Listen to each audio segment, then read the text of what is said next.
Good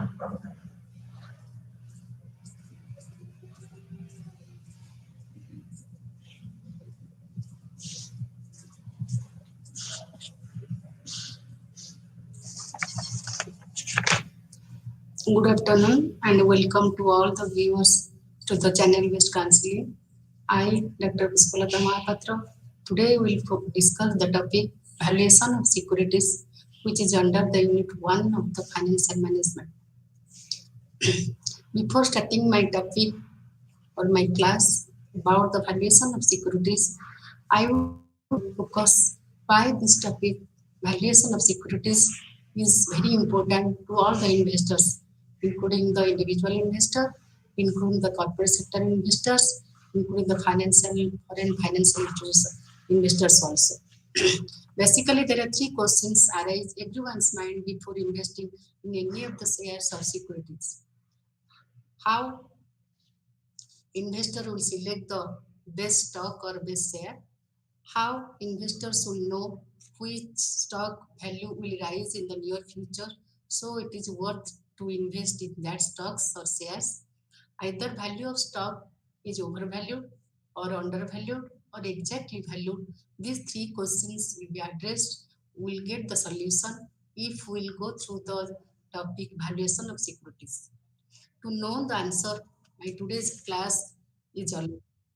Today's class, I'm going to focus on the outline on my topic is what is securities, what are its different type, what is share and its type, bond and its type, what is the valuation and different modes used for the valuation of shares and securities, usefulness of the securities valuation, calculation of share valuation, calculation of the bond valuation also. So, valuation of securities. Valuation of securities includes two words. One is valuation and second one is the securities. So, what we understand by the securities, so that we'll go for the valuation.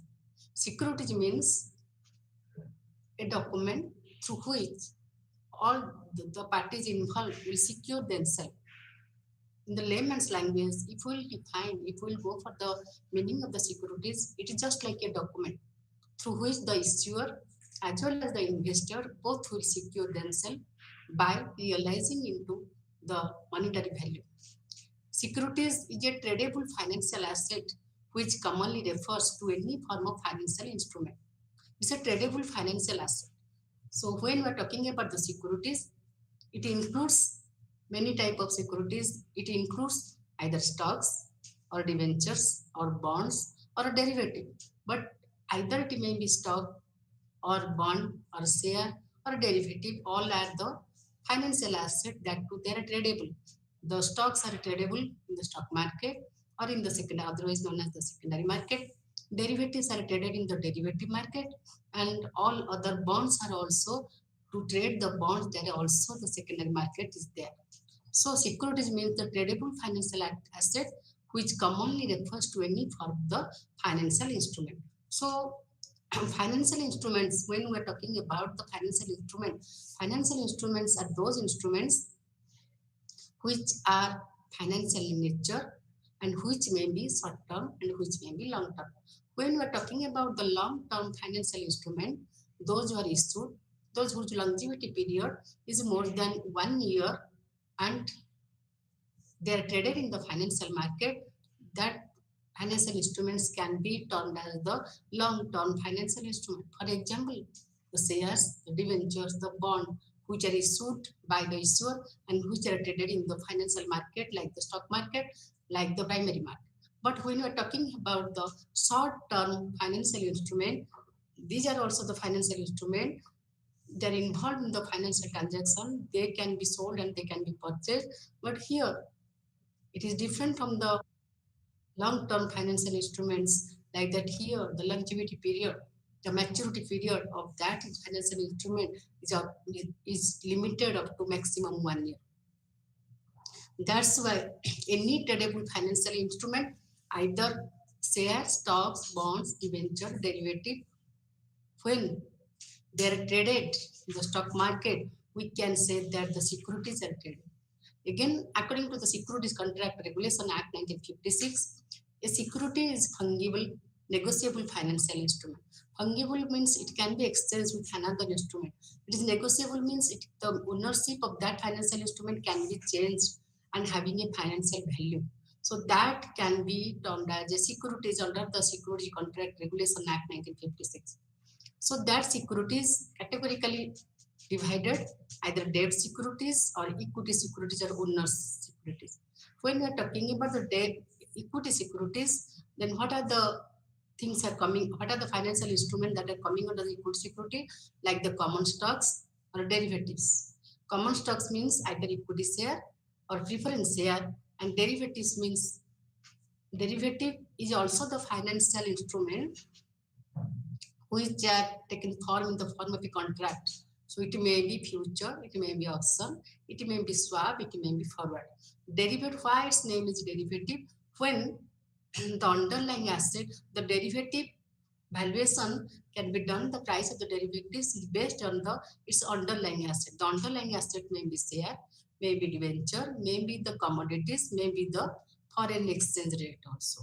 That is coming under the derivatives. But as it is a contract, it is to be traded, the contract is to be executed in the derivative market and in the stock market. Another division is there, another segment is there, is known as the multi-commodity exchange. There, the derivatives are traded.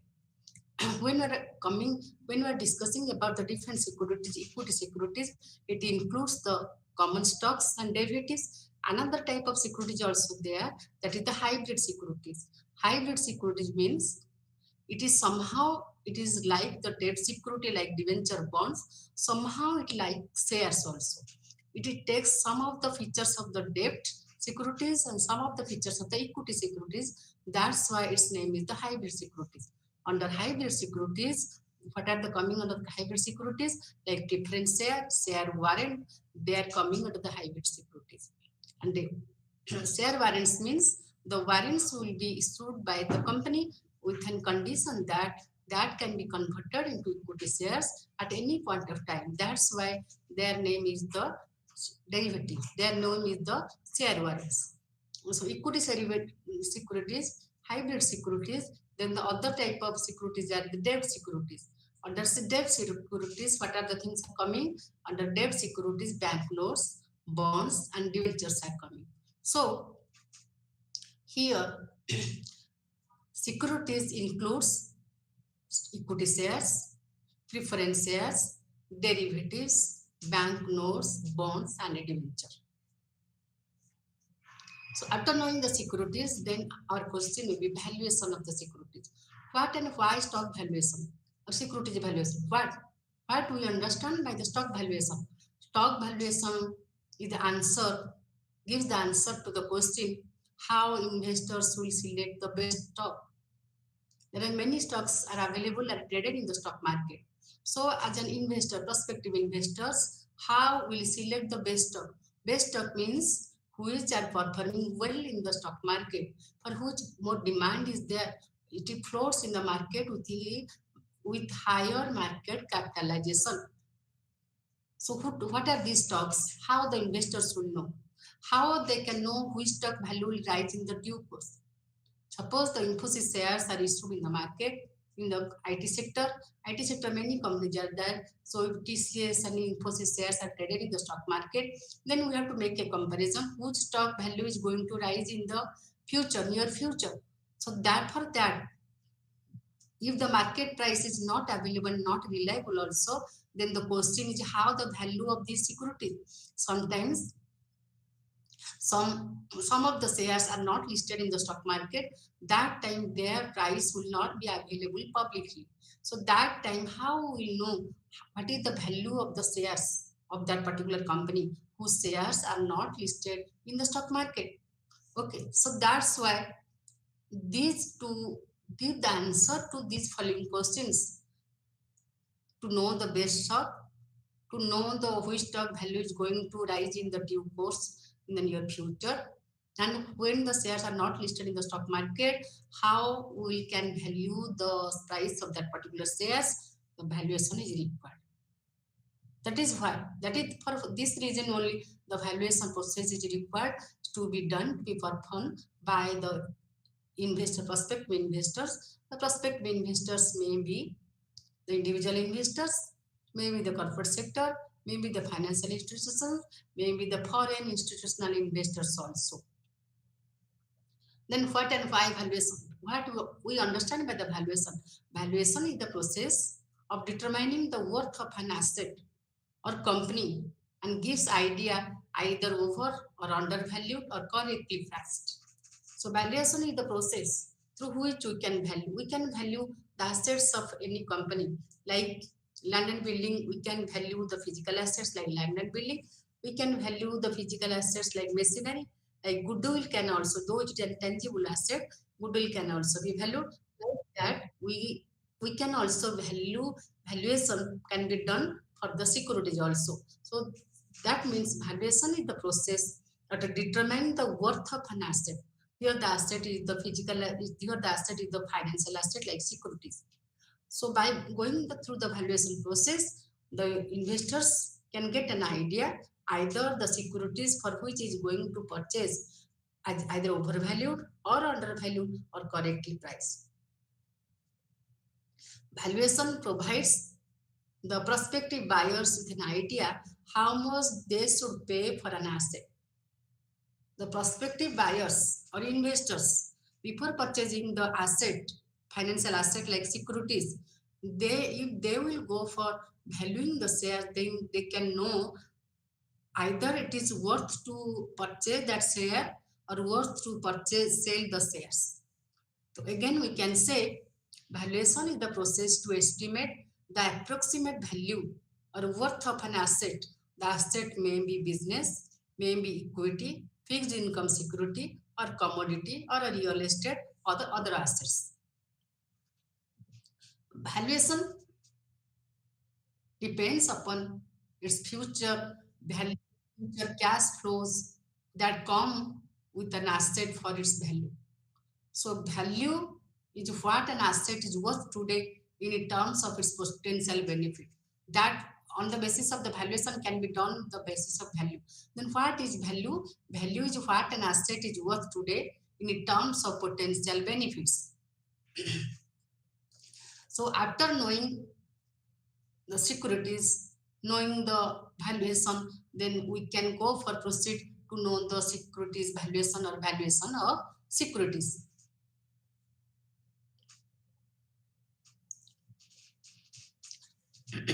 Here I have already discussed about different types of securities. Here again I am going to focus that securities may be equity securities. Under securities, equities are coming, debt are coming, debt securities are coming, hybrids are coming, derivative securities are coming. So debt security is the share, basically the shares, the owner's security, provides the ownership right to the holder. The person who holds the equity share, generally they will enjoy the ownership rights over that company. That is securities in the form of equity. Debt essentially loans repaid with periodic payments. And that debt when issued by the company either in the name of the bond or in the name of debenture or in the name of the certificate of deposits. Certificate of deposits is also some sort of debt document.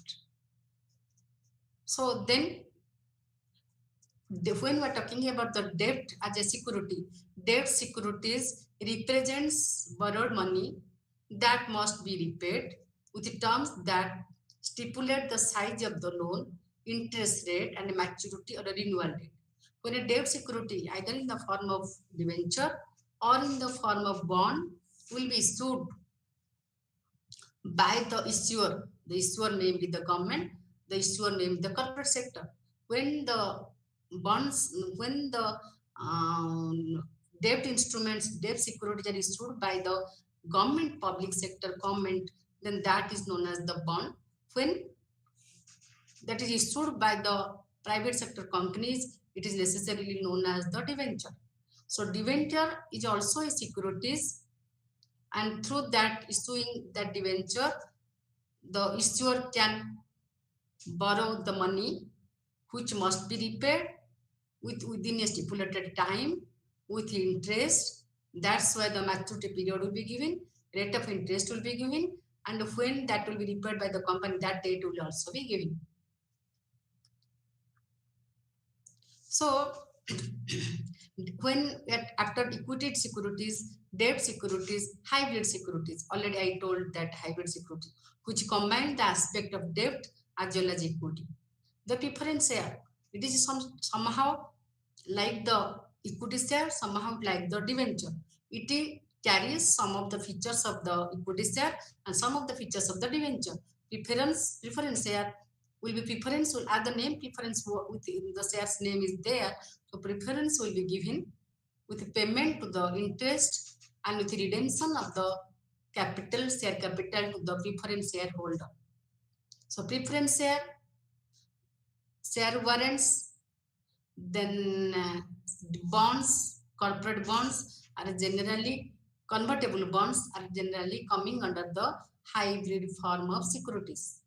So derivative securities, financial contract whose price is determined by the value of some underlying asset such as stock, bond and commodity. The underlying asset will be either stock, either bond or commodity.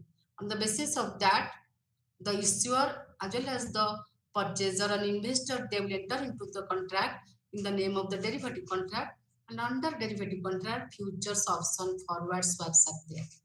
So our objective is there to know the securities. So securities is not only share, securities include share, debenture, bonds, preference share warrant, and the future option, everything that is coming under security.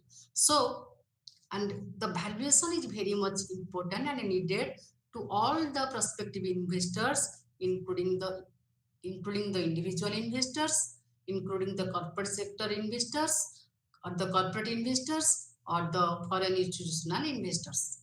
So now we're able to know what is security, why valuation is required, if the valuation of securities will be done by a prospective investor or by the financial analyst, then how possibly it can give answer to the different questions like which share is the best performing share in the market, what amount I am going to invest by purchasing the shares, and is it worth or not.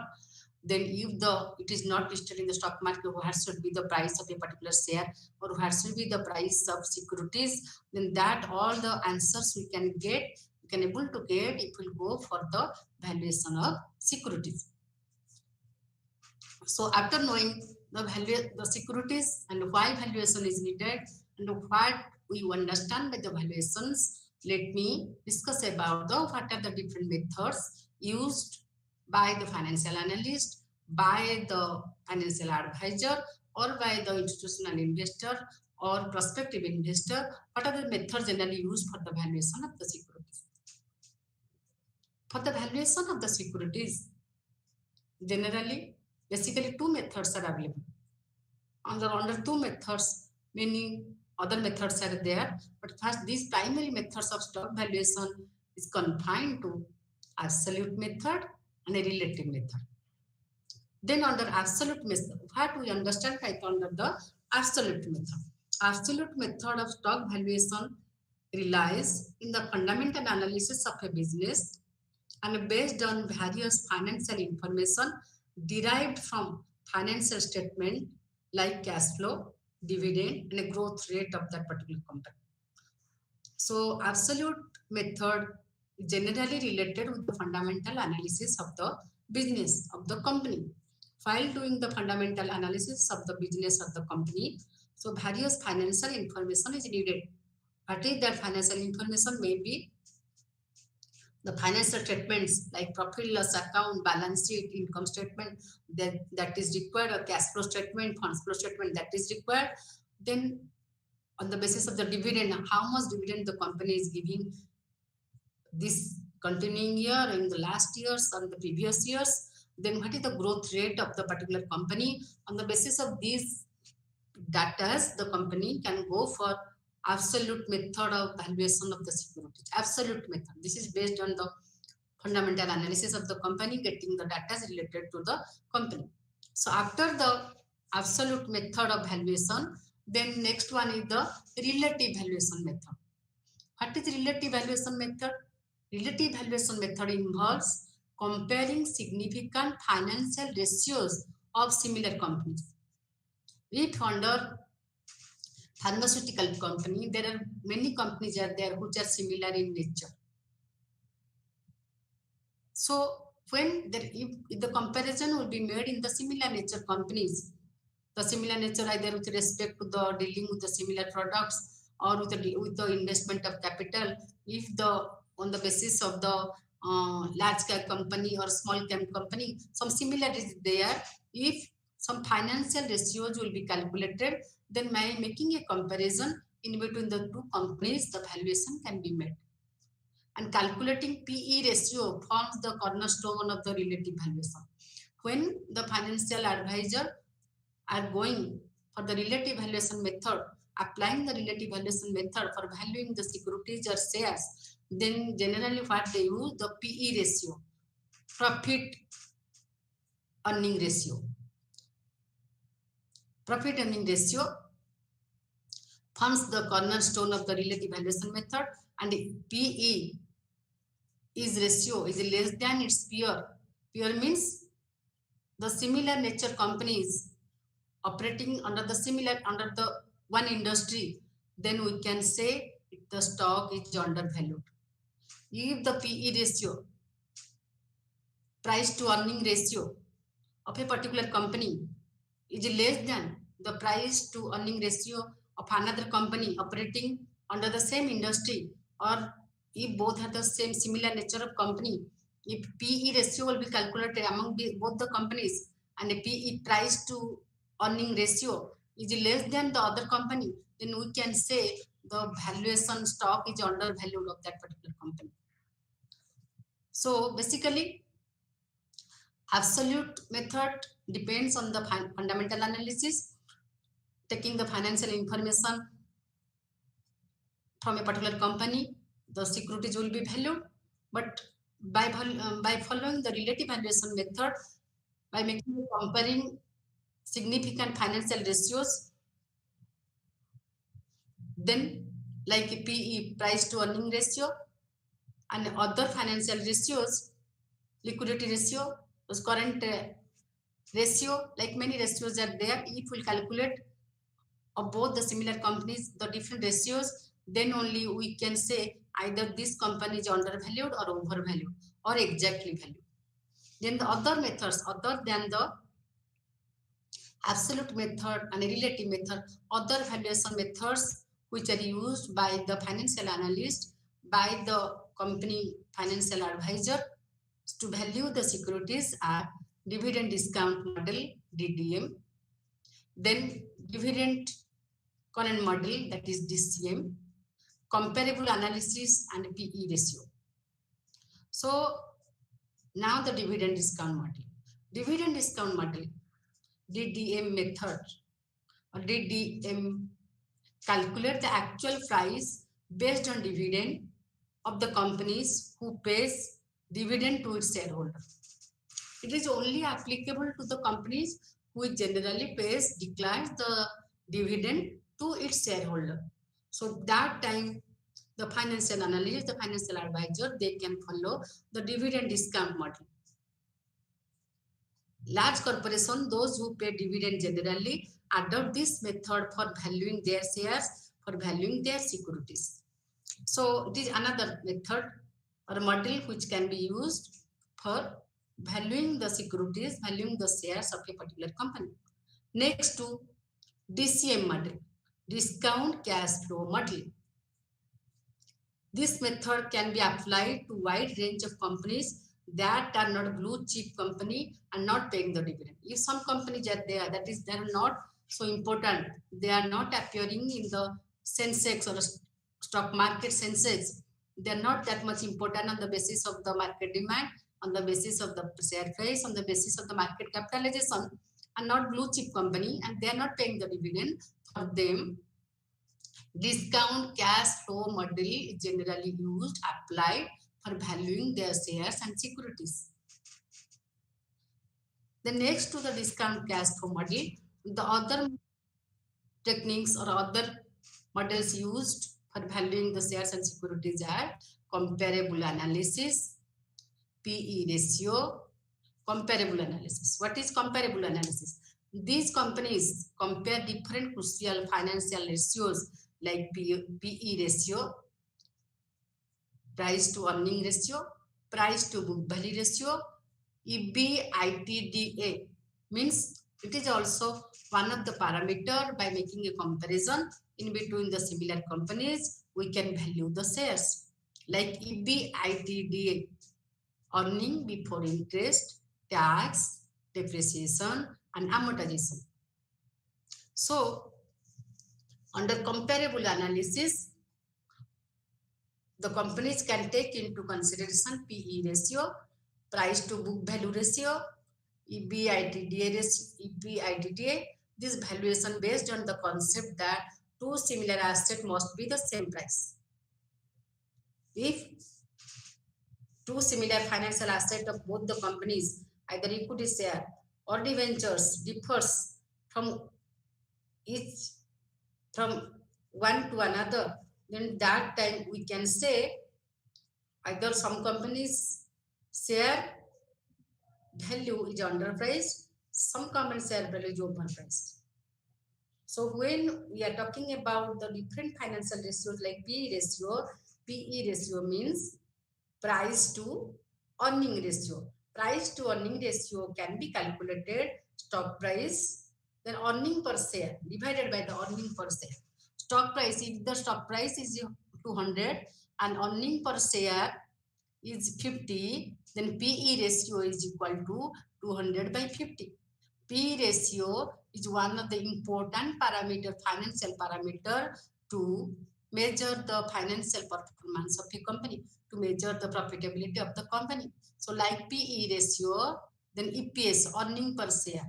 Earning per share is equal to net profit divided by all total of outstanding shares. So that is earning per share.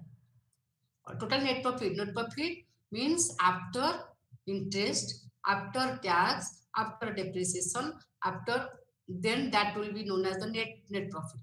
Net profit divided by the total number of outstanding shares float in the market, which will be divided, then that is known as the EPS. So PE ratio, price to book value ratio, EPS, earning per share, that are the important parameters which are taken into consideration while valuing the shares. As it is already known that low P ratio makes the stocks attractive to investors. If the PE ratio is low, that will make the stock attractive to the investors in the stock market. So after knowing the different models of the stock valuation, we will go for knowing the different value. When we are talking about the value of securities, different value may be calculated. What are the different values? The different values are book value,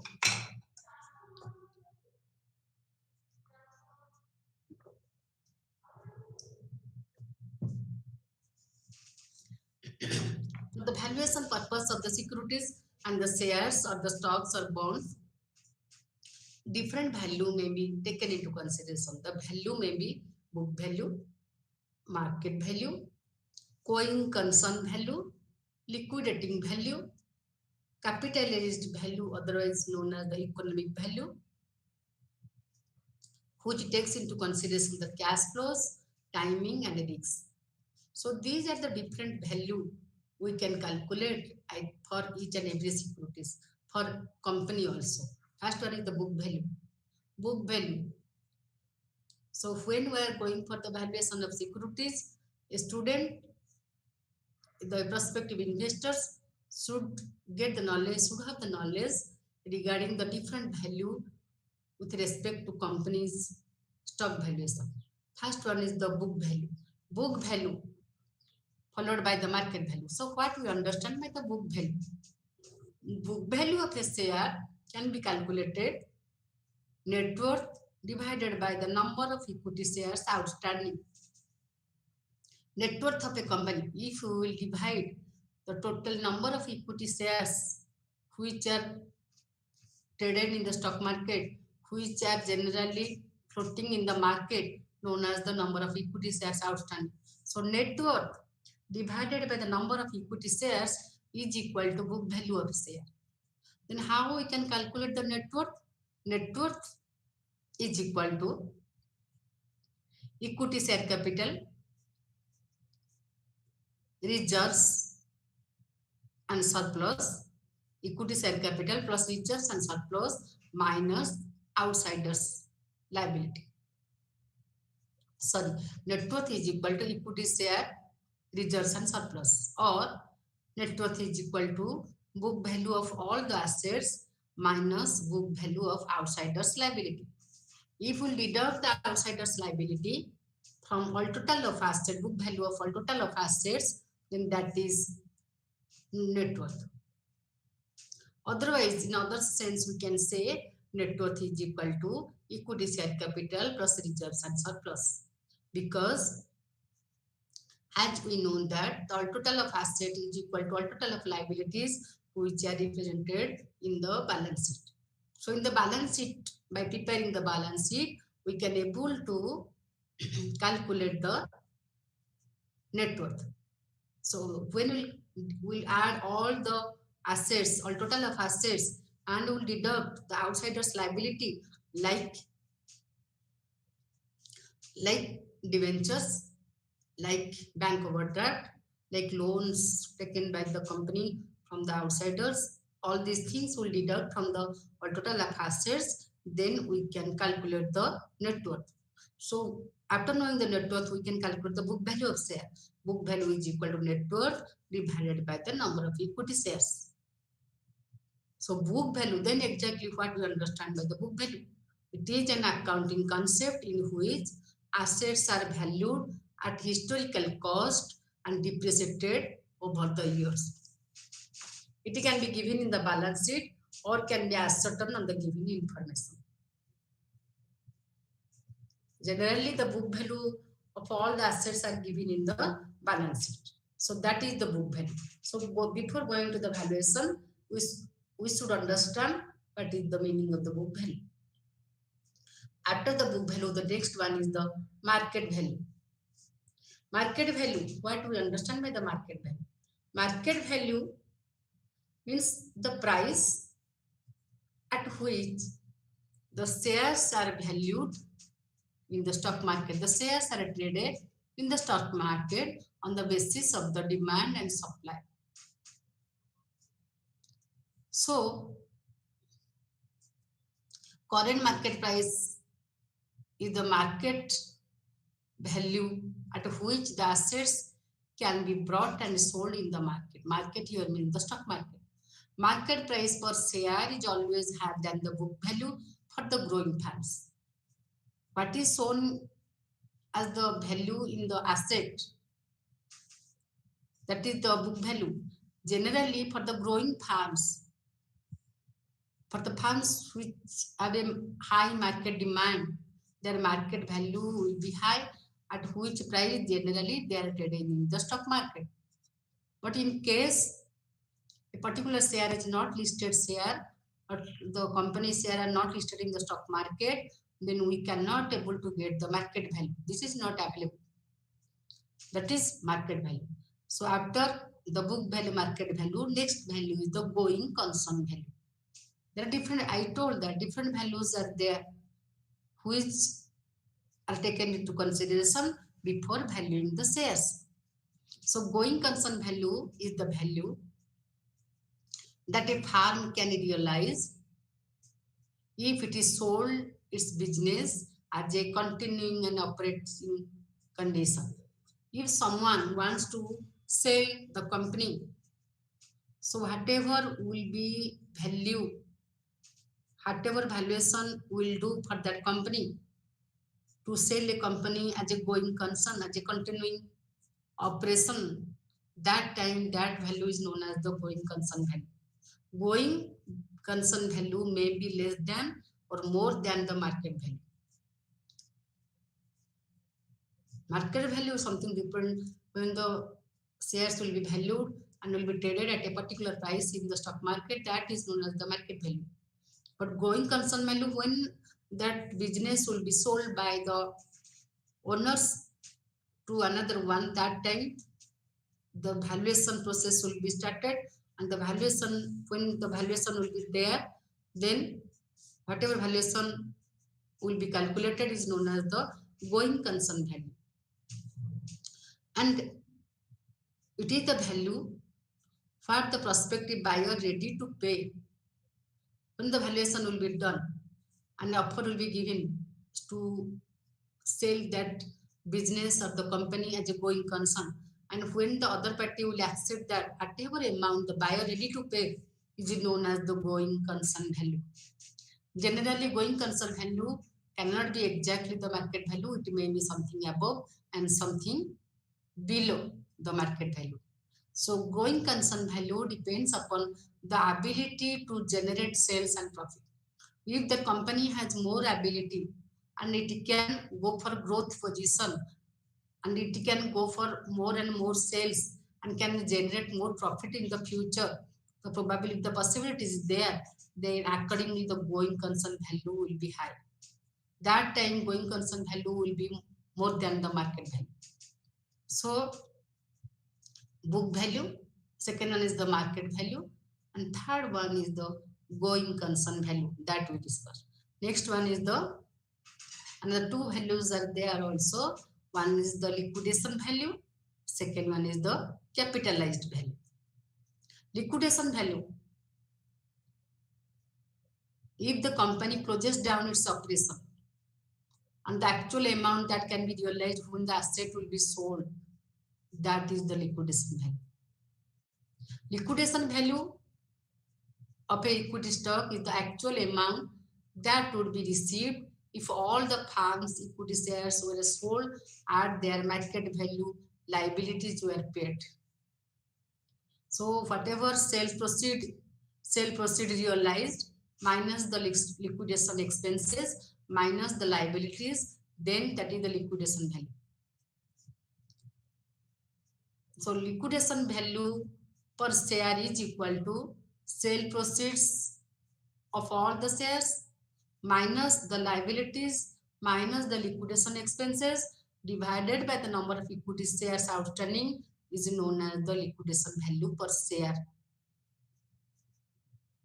When the liquidation value will be zero, some chances is there also, the liquidation value may be zero, then when the liquidation value will be zero, the owners may not able to get anything, because whatever sale proceeds will be there, that will be equal to the liabilities. So when the sale proceeds realized is equal to the liabilities, then there will be no amount will be remaining. When there will be no excess amount will be remaining, automatically the liquidation value will be zero and the owners will not get anything. Then the last one is the capitalized value. Book value, market value, realization value, liquidation value, and the capitalized value. Capitalized value is defined as sum of present value of cash flows from an asset. Capitalized value, what are the asset generating some cash inflow. Suppose it is a machine, the cash inflows is there. If the investment has been done in a project, cash inflows will be there over a number of period of time. So when the cash flow is there, the cash flows will be converted into the present value. What is the present value of that cash inflows from that asset is known as the capitalized value. The future expected cash flows are discounted for, on the basis of the time value of money. When I took about class about the time value of money can be calculated two ways. One is the discounted rate, another one is the compounded method. Discounted method, when for the future amount we are calculating the value in the present on the basis of the present moment, means present value. For that we have to use a discounted rate that is used to be here to calculate the capitalized value. So after discussing the book value, market value, realization value, then liquidation value, capitalized value, now let us start to go for how valuations can be done. Now let us start with the valuations of the redeemable preference share. Preference share. Let us start with the preference share valuation. To value the preference share, the formula used is that PO. PO means valuation of the preference share. Value of the preference share is equal to PDIV divided by 1 plus k to the power 1 plus PDIV2 divided by 1 plus k to the power 2. Like that, PDIVN, n period of time, divided by 1 plus k to the power n, whole multiplied by Pn divided by 1 plus k to the power of n. This is the formula which can be used for the valuation of the preference share. Or in short, that can be written as preference share is equal to valuation, the value of the preference share is equal to summation of where t starts from 1 in period of time, PDIV up to the period time divided by 1 plus k to the power t plus Pn divided by 1 plus k to the power n, where P0 means value of the preference share, PDIV or D dividend per share, Pn maturity value of the share, K is the required rate of return. If we put this formula into a particular problem, then we can able to value the redeemable preference share. Here, one problem is given here. An investor expects annual return from 1,000 for the next 10 years. So here the time period is 10 years. Annual return is 10,000. Now we have to find the current value of the asset with interest rate 15%. Here the K, here K required rate of return. Here the K is the 15% interest rate. Here the N is the 10 years. Here N is the 10 years. Here the annual return is 1,000. Here the annual return value of the annual dividend per share is 1,000. So if we put that one, then here the value of asset is equal to A multiplied by the PVIFA. A means annual return multiplied by the present value of income or interest factor annuity. And that annuity factor is given here. Annuity factor table, the value is already given for 15% for 10 years, 15%, the annuity factor is 0.5019. It's already given. So to value this particular asset, it may be the preference share, it may be the equity share. To value the assets, in the valuation of that particular asset is equal to A stands for 1,000 multiplied by the annuity factor for a rate of interest 15% for the time period of 10 years is equal to 0.5019.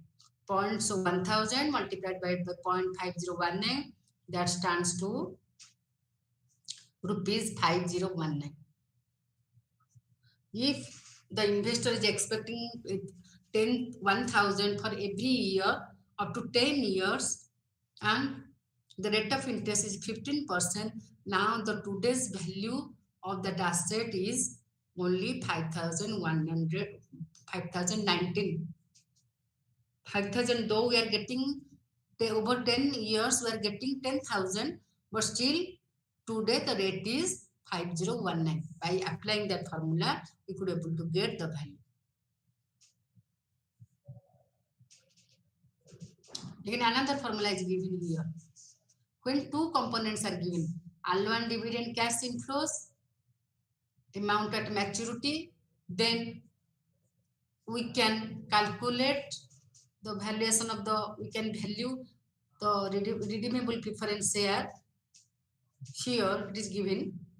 So value of redeemable preference shares on the basis of the annual dividend is equal to annual dividend payment plus present value of interest factor,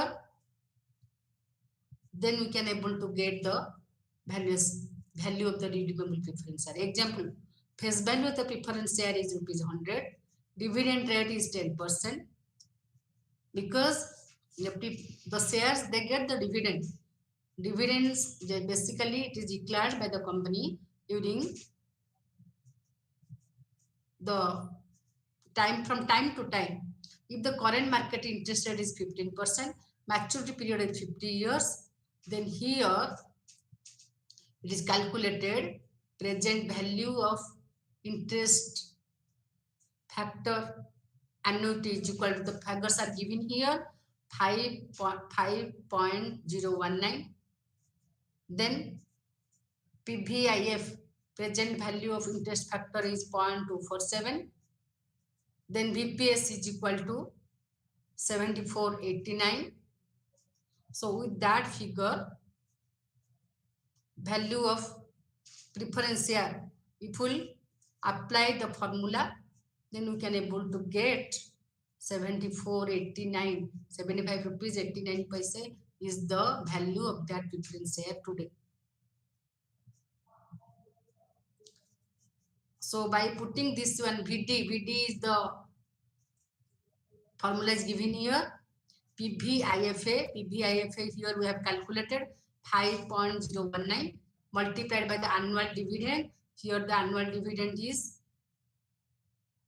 10% of the share. 100 into 10, that is 10. 5.109 multiplied by 10 plus PBIA 0.247. The amount payable at maturity here is given. Maturity amount is given here. Okay, so if we will multiply the maturity value, then 100 here. So 5.019 multiplied by 10 plus 100 multiplied by 247, that is the value of the preference share here, that is rupees 7489. Though the share face value of the preference share 100 today, still its price should be 74.89. So in that way we can value the preference shares. Now I am going for valuation of equity share. Zero growth in dividend. When no dividend is given by the company, no growth in the dividend, that time we can calculate the value of equity share by putting the formula P0. P0 means the equity share valuation of the equity share is represented.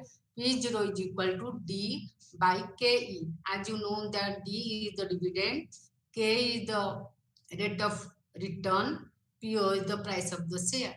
So here one example is given. A firm pays a dividend of 20% on the equity share of the face value of 100 is. Here the face value of the share is 100 and the dividend payable by the company is 20%.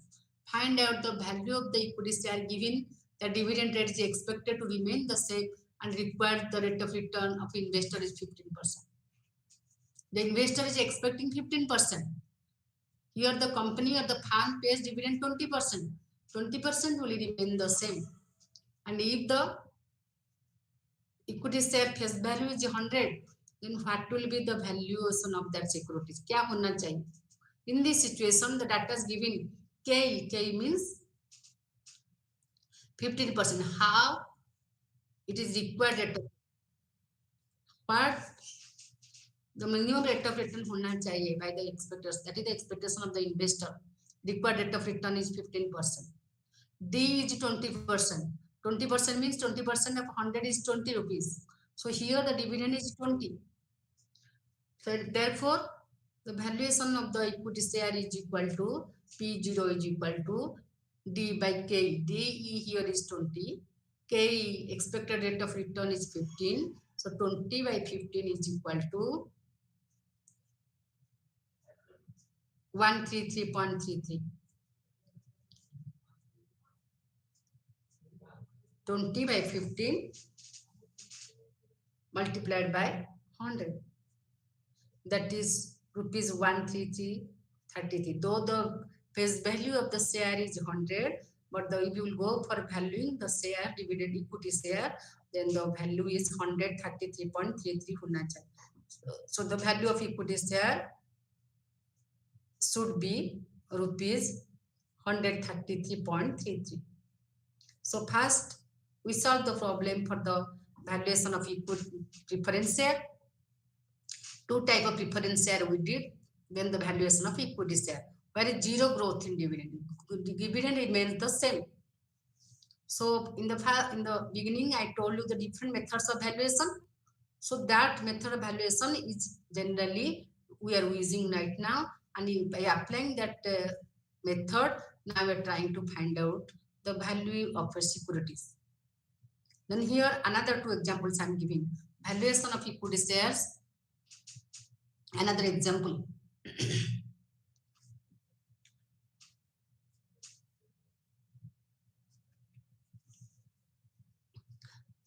Here another example I am giving how to value the equity share. A firm is paying dividend of rupees 1.50 per share. One share, the firm is giving the dividend 1.5. The rate of dividend is expected to grow. The previous example, the dividend rate was expected to same. No growth with the dividend. But here, the rate of dividend is expected to grow 10% for next 3 years and 5% thereafter infinitely. After 3 years, again 5%. Find out the value of the share given that the required rate of return of the investor is 15%. Here K means required rate of return is 15%. Here two types of dividends are given. First one, dividend 0. We can at the beginning, the dividend declared rupees 1.50. Then first up to 3 years, the dividend is expected to grow 10%. After 3 years, again 5%. So it is represented here as a G1, G2. K is the expected rate of return. So on the basis of that, first we have to calculate the present value of the dividend coming for that shares. So here in that table, 3 years are taken, 1, 2, 3. 4 columns are there. First column is the year. Second one is the dividend amount received. Third one is the present value factor.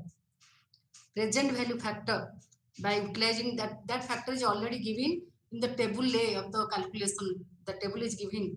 So you have to refer that table. From that table, we can able to get if we'll get 1 rupees after 1 year. What is the value today? So that 1 rupees, that is the value 0.870. At the rate interest 15%, period is 1 year. Then on the basis of that, we have to calculate the present value. Present value is equal to dividend amount multiplied by the PVA, present value factor. On that basis, we can calculate the PV. So here, as per the information given, first year 15%. So 10, the dividend received is 1.50, 1.50 plus 10, the 10% of 1.50 is 15 paise. So 150 plus 15 paise is equal to 165. At the end of the year, at the beginning of the year, next year, we can able to get the dividend 1.65. Likewise, 1.65, again the next year we are expecting 10% dividend more. So 1.65, 10% is equal to 1.65, 16.5, then 1.65 plus 0.16, that will be added, that will be 1.82. 1.82 plus 0.18, that is equal to 2 rupees. So in the first year, we will get the dividend 1.50. Next year, we will get the dividend 1.65. Next year, second year, we will get the dividend 1.82. Every year, 10% is increasing. Third year, we can able to get the dividend 2 rupees 2. So if the second year we are going to get 1.65 dividend, what is the present value today? The discount factor is 0.870. Second year discount factor is 0.756. Third year the discount figure is 0.658. So if we'll add, if we'll convert into present value, then 1.65 multiplied by 0.870, that is 1.44. 1.82 multiplied by the 0.756, that is 0.138. 2 rupees after 3 years today is 1.32. So all total dividend we are going to get is 4.14. So dividend we are getting is 4.14. Now we will go with the dividend. We are going to value the equity share. Equity share we can value P3, because third year we are valuing the equity share. P3 is equal to D3 plus 1 plus G divided by KE, expected rate of return, minus G. G means growth. So here already we calculated D3 how much dividend we are getting? 2. 2 rupees. 2 multiplied by 1 plus G. 1 plus G means 1 plus G. Growth is here 0.5. 5% means 0.05. So if we put all these figures in that particular example, then the P3 price of the shares will be rupees 21. Value of the shares at the end of the third year is equal to, or the present value is equal to, if the factor, present value factor for 15% for 3 years is equal to 0.658, because at the end of the third year the value will be 21, the share value. What will be the value of today? We have to calculate the present value. So 21 multiplied by 0.658, the value of shares at present is equal to, already we have received in the form of dividend 4.14. Now the present value of the share is 13.82. So the value of shares at present is equal to 4.14 in the form of dividend plus the price of the share 13.82, that is equal to 17.96. So today, on the basis of the provided information, the value of equity share today is 17.96.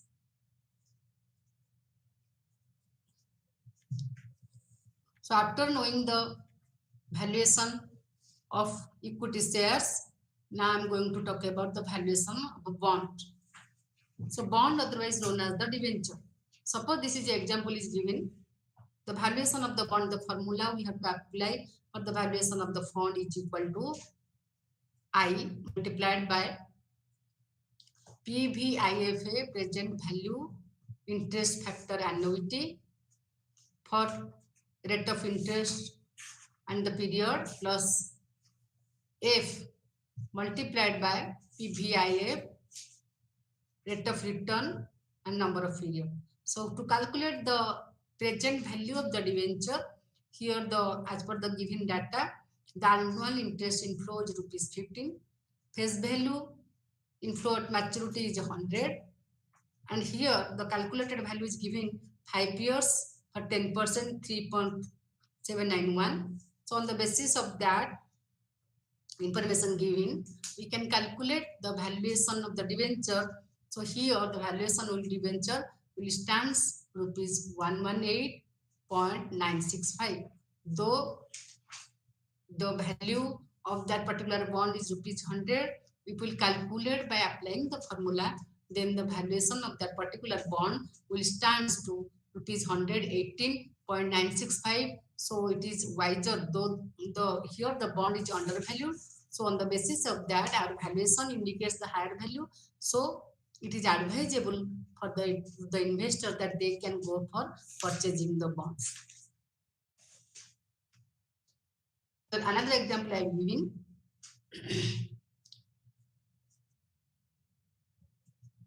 An investor purchased a bond whose face value is 1,000 rupees, maturity period 5 years, and the nominal or coupon rate of interest is 7%, and the required rate of return is 8%. So the required rate of K is already given. So on that basis, by applying the particular formula, we can calculate. Everything is given here. The annual interest for 5 years rupees 70, 10%. Principal amount is 1000 for 5 years. The increasing value of the present value of the bond is equal to rupees 70 multiplied by the annuity figure for 8 years, 8% 5 years, that is 3.993 plus annual incoming values, that is 1000 multiplied by the factor 0.681, that stands to rupees 960. So though the value is 1000, but today's value of that bond is 0.960, so it is not advisable as the particular bond is overvalued and our calculation is something different from the original value that stands for rupees 960. So the investors should not go for valuing that bond. So this is all about my today's class. Thanks to all of you. Thank you.